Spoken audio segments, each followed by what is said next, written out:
अपने क्षेत्र में जब शिव महापुराण की कथा हो, सारी जात, सभी समाज, सभी धर्म, सभी वर्ण, सभी संप्रदाय एक होना चाहिए।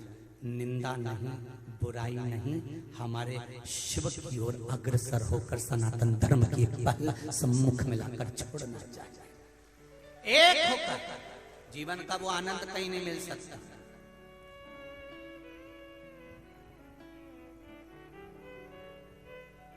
कल दिगंबर जैन समाज के लोग जो आए थे, उन्होंने एक बात बड़ी सुंदर कही। आदरणीय सांसद महोदय कृष्णपाल जी यादव जी से भी कह रहे थे, हमसे भी कह रहे थे कि ऐसा मजमा, ऐसा आनंद, ऐसी लीला, कह रहे थे हमारे 70 साल 75-80 साल हो गए, अशोक नगर में ऐसा आनंद जिंदगी में नहीं देखा जो आज देखा। ये आनंद मैं दिगंबर जैन समाज के सभी भाई बंधुओं को कहना चाहूंगा, ये आनंद आपके भीतर का है। जब अंदर से आनंद आता है ना, तो सब में आनंद ही नजर आता है। ये निश्चित है, ये निश्चित। कोई संप्रदाय, कोई धर्म किसी को तोड़ना नहीं चाहता, बस केवल हमारी बुद्धि, हमारा चित्त, हमारी वृत्ति तोड़ रही, उसको जोड़ना, जोड़ो। जहां शिव महापुराण की कथा होती है, होने वाली होती है, वहां पर पहले समस्याएं बहुत आती है। कोई अभी हम महाराष्ट्र में कथा करने गए तथा परली बैजनाथ के जजमान सोमानी जी से पूछना कि उनकी आंख में आंसू भरे हुए थे। कथा नहीं होने के पहले इतना लोगों ने टॉर्चर कर दिया था कि ये ऐसा कर रहे हैं, वो वैसा कर रहे हैं, ये यूं हो गया, वो यूं हो गया। उसके बाद में कथा हुई हिंगोली में, मंडी प्रागण्य में। हिंगोली के अग्रवाल जी से पूछना, उनकी आंखों में जल भरा हुआ था। गुरुजी कथा के पहले इतना डिप्रेशन हो गया, इतना टेंशन हो गया। खरगोन पे पूछिए, अभी सालासर जी में कथी थी, दिल्ली के जजमान ने कथा कराई जैन परिवार में, उनसे फोन लगाकर पूछिए कितना डिप्रेशन, कितनी चिंता, कितना टेंशन। कोई उनको कुछ कहे, कोई गुरुजी को कुछ कहे, कोई आयोजन को कुछ कहे।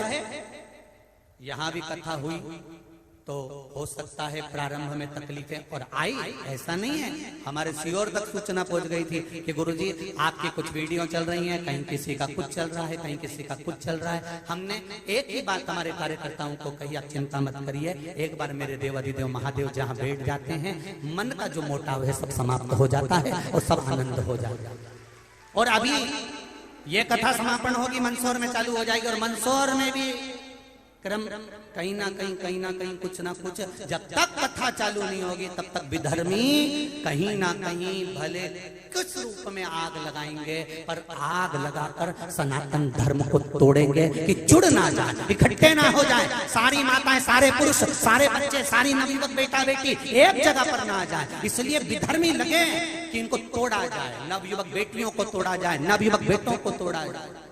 चालू हो जाएंगे वहां पर। और आगे फिर काशी में है, वहां पर भी फिर भीकन गांव वालों का कल फोन आया था, गुरुजी बड़ा टेंशन, कोई कुछ कहता, कोई कुछ कहता, कुछ लोग हर कोई डालते रहते हैं। हमने कहा डालने दो, तुम शिव है, घबराना नहीं है। विधर्मी लगे पीछे, और तुमसे ज्यादा विधर्मी तो हमारे पीछे लगे रहते हैं कि कैसे बस महाराज को किसी भी तरह से नीचे करा जाए। तो इनको ये समझ में नहीं आती कि महाराज के पंडित प्रदीप मिश्रा के पिता ने चने का ठेला लगाया है। चने के ठेले को हम स्कूल पढ़ते थे और धक्का के पान चुराए लेकर जाते थे। मैं साइकिल के पीछे बिस्कुट के पूड़े बांधकर, माचिस के डब्बे बांधकर एजेंसी का सामान घर घर देने जाते थे। जब पंडित प्रदीप मिश्रा के पिता ने चने का ठेला लगाया है, पंडित प्रदीप मिश्रा चम्मच चांदी की मुंह में रखकर पैदा नहीं हुआ है। उसके घर में तो स्टील के बर्तन नहीं थे, तो मिट्टी के दिए में मेरी माँ ने दूध पिलाया है, वापिस पी लूंगा। डरने वाला नहीं हो विधर्मियों से, जो ये सोच कर बैठे हैं कि इसको डरा देंगे, मंदोदरी क्यों लिखा, तर्पण क्यों लिखा, ये क्यों लिखा, वो क्यों लिखा। टेंशन मत लेना, मिट्टी के दिए में दूध पीकर बड़ा हुआ हूं और चने का ठेला ढकाकर पिता के साथ काम किया है। वापिस चने का ठेला लगा लूंगा पर सनातन हिंदू धर्म के लिए जीऊंगा, कभी गलत नहीं। बड़े बड़े मठों में बैठकर भगवा कपड़े पहनकर ये मत विचार करना कि महाराज डर जाएगा। विचार को छोड़ दीजिए महाराज। आपको एसी के कमरे पसंद है, हमको जमीन पर रहना पसंद है। कल भी आया था, कल मेरा मन हुआ कि भंडारे का भोजन करना। एक मेरे पंजाबी भाई सरदार भाई खड़े हुए थे, भोजन प्रसाद लंगर का दे रहे थे, तो भी सब कह रहे थे चलो भीड़ ज्यादा पर आदत पड़ी है ना। हम तो बचपन में भी क्योंकि नहीं था तो भंडारे का इंतजार करते थे। हमारे सीहोर में गुरुद्वारा था तो वह लंगर खाने चले जाते थे, उसमें क्या दिक्कत है। संपूर्ण सनातन धर्म एक है, संपूर्ण।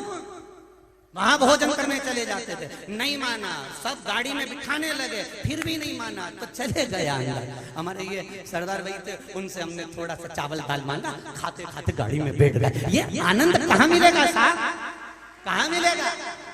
तुम चांदी की थाली कहाँ में खाना खाना पसंद करते हो, हम मिट्टी के अंदर बैठ कर भी दाना निकाल कर खा लेते हैं। उस भोजन को करना पसंद करता। सनातन धर्म टूटने नहीं दूंगा। बड़ी मुश्किल से इन सनातनियों को एक करा है, शिव मंदिर में लाकर छोड़ा है। इनको विभाजित मत करो, चाहे बेटे हो चाहे बेटियां हो। दूसरे के कहने पर सनातन धर्म को मत तोड़ो, इसको जोड़ो। बड़ा मुश्किल है।